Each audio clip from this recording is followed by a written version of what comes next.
Meaning of industrialize. Industrialize. Industrialize. Industrialize.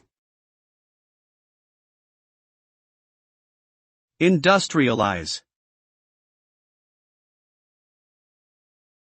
The term industrialize refers to the process of transforming a country's economy from an agrarian or rural-based economy to one reliant on manufacturing industries and factories. To industrialize means to develop an economy through diversification, specialization, and improvements in technology and infrastructure. This process results in increased productivity and efficiency, higher levels of urbanization, and greater economic growth. It also leads to changes in social and cultural aspects of society, including changes in employment opportunities, living conditions, and lifestyle. Overall, industrialization is a significant driver of economic development and modernization in many countries across the world.